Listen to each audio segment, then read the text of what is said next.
রাজ্য সরকারের 9 টাকা 50 পয়সা কেজি মূল্যে আলু কেনার ঘোষণা করার পর জামালপুরে হিমঘরের মালিকদের নিয়ে জামালপুর ব্লকে মিটিং করেন পঞ্চায়েত মন্ত্রী প্রদীপ মজুমদার।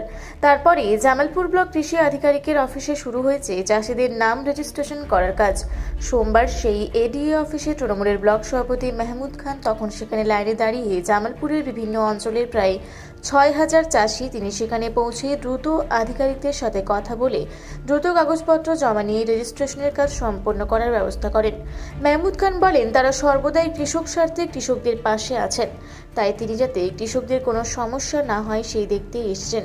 এই বিষয়ে মেহমুদ খান সাংবাদিককে কি বললেন বিস্তারিত শুনবো। বেলা থেকেই দেখলাম এই যে সরকারি নির্ধারিত মূল্যে যেটা আলু কেনা হবে সেখানে কিষাণ মান্ডিতে একটা বিরাট লাইন। আপনাকে দেখলাম কৃষকদের স্বার্থে এগিয়ে এলেন এবং এই লাইন থেকে তাদের কাছ থেকে কাগজপত্র সংগ্রহ করে আপনি নিজে গিয়ে জমা দিলেন। গোটা বিষয়টা যদি বলেন, তার আগে স্টোরে দেখলাম ঘুরলেন, সকালবেলা থেকে কি বিষয়টা যদি একটু ফলো করে বলেন। দেখুন, মাঠে অনেক আলু পড়ে আছে। আমি একটা চাষি করে ছেলে, আমি একটা চাষি, আমারও 5 বিঘে জমি চাষ করছি।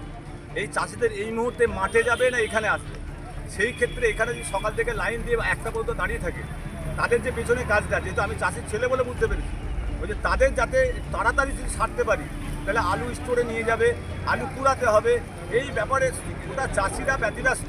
ওই জন্য আমি মনে করলাম যে এখানে যদি সেই চাষিদের হাত থেকে পেপারসগুলো নিয়ে যদি আমি অফিসে জমা দিয়ে দিই, তাহলে এরা অত্যন্ত খুশি হবে, ওই কাজটা করতে পারবে। এটা চাষিদের স্বার্থে আমরা করছি, কারণ মাননীয় মুখ্যমন্ত্রী মমতা বন্দ্যোপাধ্যায় চাইছেন যে সার্বিক মানুষের সঙ্গে মানুষের কাজ করার জন্য। তো সেই জন্য মানুষের যতটা কাজ করা, চাষির ছেলে হিসেবে চাষির পাশে থাকাটাই হচ্ছে কর্তব্য। রাজনীতি আজ করছি, কাল করবো না, কিন্তু আমি চাষ করে খাবো। যদি চাষ বন্ধ হয়ে যায়, এসি ঘরে যারা দুতলা থাকে, যারা বোম্বে দিল্লি থাকে, কিন্তু চাষ শেষ হয়ে গেলে তারাও শেষ।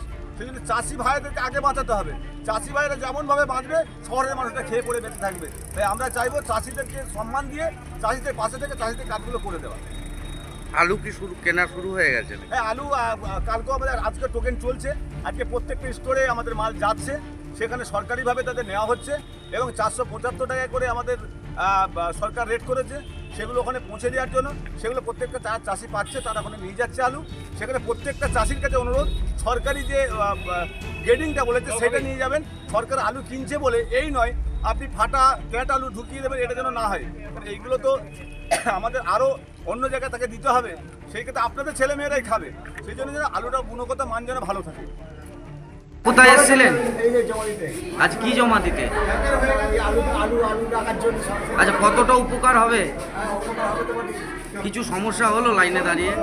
না, সমস্যা তো দাঁড়াতেই হবে, একজনের ব্যাপার, এটা হাজার হাজার। আচ্ছা, কত প্যাকেট করে কিনবে বলে মনে হচ্ছে? কত প্যাকেট কিনবে? 70 প্যাকেট করে নেবেন পার হেড।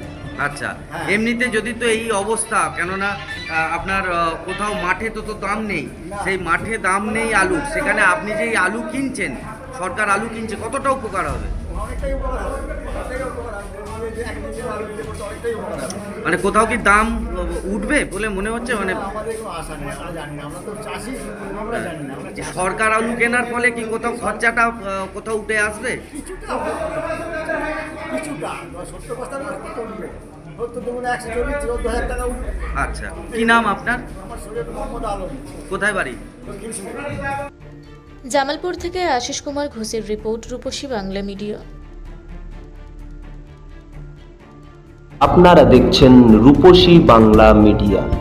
এখন একটা ছোট্ট বিরতি, ফিরে আসছি বিরতির পর। পুরুলিয়ায় পাত্রপাত্রী যোগাযোগের একমাত্র বিশ্বস্ত প্রতিষ্ঠান বিবাহ পরিচয়। আপনার মনের মতো জীবনসঙ্গী খুঁজতে পাশে রয়েছে বিবাহ পরিচয়। তাই আর দেরি না করে আজই যোগাযোগ করুন বিবাহ পরিচয়। Municipality commercial complex, 2nd floor, Chaibasa road, opposite PWD office, Purulia. Mobile নম্বর 9232440272। ফিরে এলাম বিরতির পর। আপনারা দেখছেন রূপসী বাংলা মিডিয়া।